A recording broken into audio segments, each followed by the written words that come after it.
Buenas, mi nombre es Daniel Hinojosa Nogueira, soy alumno del programa de doctorado de Alimentación y Nutrición de la Universidad de Granada, y este taller tiene como objetivo dar las herramientas necesarias para que las personas puedan entender y comprender mejor el etiquetado de los alimentos, y además vamos a hablar de las aplicaciones que en España se están utilizando habitualmente para leer el etiquetado de los alimentos.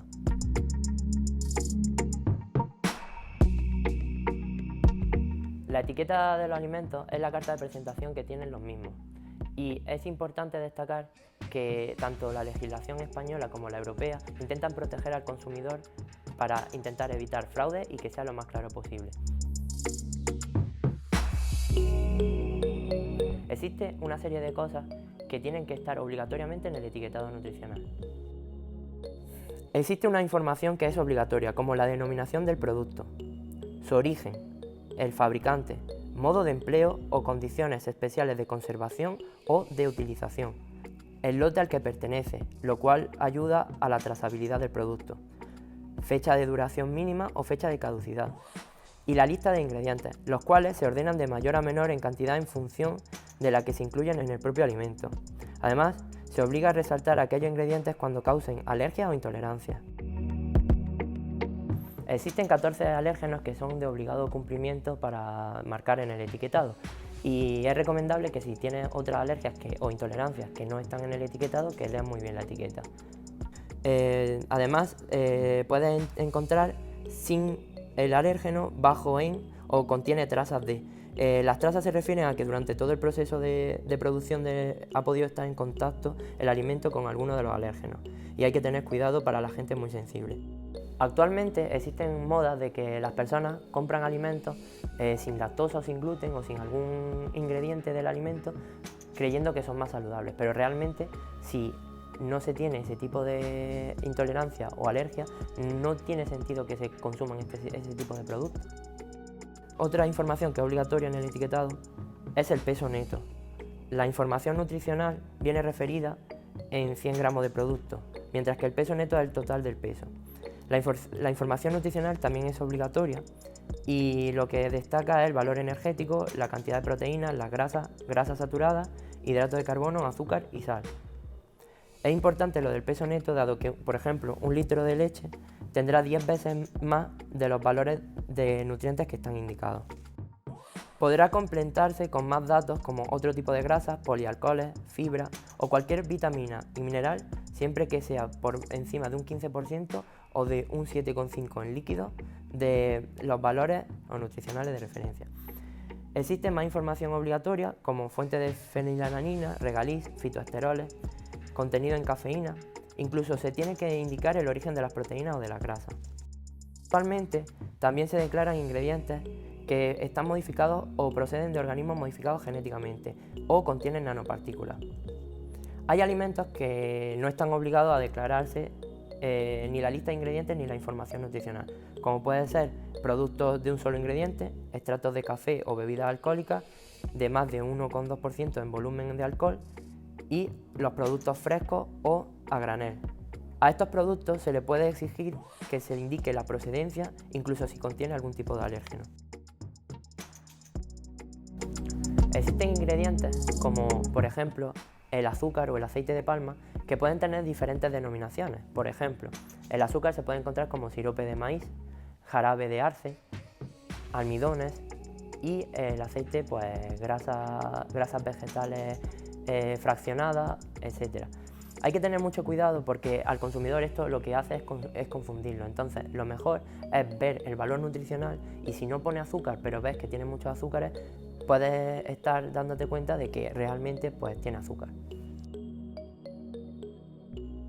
Me gustaría hablar de los aditivos. Los aditivos son también conocidos como LOE, y realmente hay que tener en cuenta que aunque muchas veces se utilicen como meramente ornamental para darle color o darle sabor a los productos, otras veces son necesarios, por ejemplo a nivel tecnológico, para conservación del alimento o para hacer espuma, etc.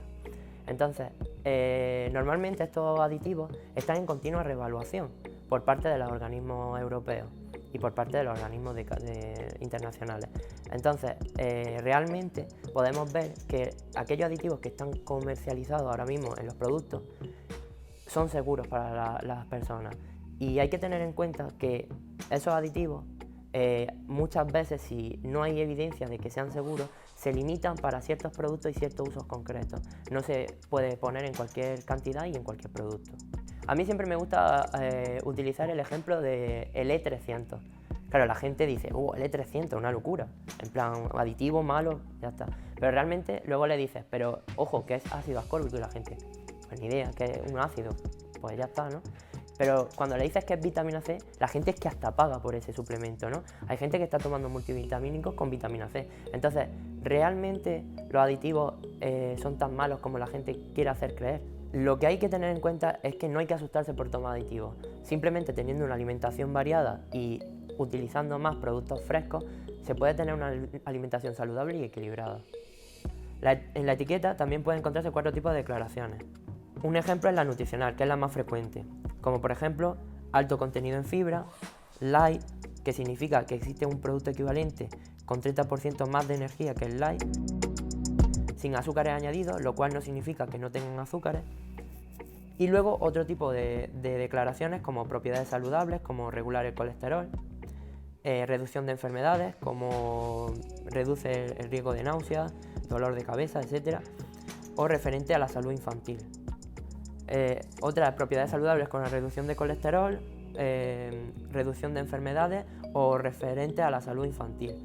Todas estas tienen que pasar por el comité de la Organización Europea y avalarlas. Además existen otro tipo de etiquetados que podemos encontrar. La mayoría son sellos y logos, que algunos son oficiales y otros son de organismos que no son oficiales o organismos privados. Me gustaría destacar algunos como la espiga tachada, que es para los productos sin gluten, la eco-hoja, que es una hoja alrededor de estrellas como de la bandera de la Unión Europea y es de producción ecológica avalada a nivel europeo. También los alimentos de denominación de origen protegido, indicación geográfica protegida o producción artesanal, los cuales la Unión Europea ha dado una serie de sellos. Existen muchas más etiquetas a nivel europeo, como por ejemplo los productos veganos vegetarianos, los halal o kosher, que están elaborados a través de leyes religiosas, o por ejemplo aquellos que se preocupan por el medio ambiente y el bienestar animal. Actualmente, en España, se van a adoptar una serie de etiquetas denominadas Nutri-Score, la cual ya se utiliza en otros países como en Francia. Estas etiquetas evalúan productos de manera global, por medio de letras, colores, según varios nutrientes principales, como energía, grasa saturada o azúcares. Aunque es simple y visual, no es del todo correcta. Por ejemplo, el aceite de oliva, podemos ver cómo tiene una puntuación peor que a lo mejor algunos cereales de desayuno. Bueno, por último, me gustaría destacar algunas aplicaciones que se están utilizando en España para evaluar el etiquetado nutricional. En general, voy a hablar de 3, las cuales tienen funciones parecidas, aunque cada una tiene su peculiaridad. Todas utilizan la cámara como un lector de código de barras y a la vez, esta información que se obtiene se guarda o se compara con otros productos similares. Son sencillas y fáciles de utilizar. Yuka utiliza una puntuación propia de 1 a 100 y los criterios de elección son EcoBio, el Nutri-Score y la presencia de aditivos. Coco, por su parte, solo es informativa y da los valores según la escala NOVA, que es una escala que clasifica los productos del 1 al 4 según el grado de procesamiento, y el Nutri-Score. Por último, MyRealFood también usa una clasificación propia usando una escala propia similar a la escala NOVA. Aunque son diferentes, también tienen otras cosas en comunes. Por ejemplo, que todos los datos se extraen de Open Food Facts, la cual es una plataforma construida por usuarios donde cualquiera puede subir fotos o información de un alimento. Normalmente están bien, pero hay veces que son antiguas o la composición puede variar o viene de otro país.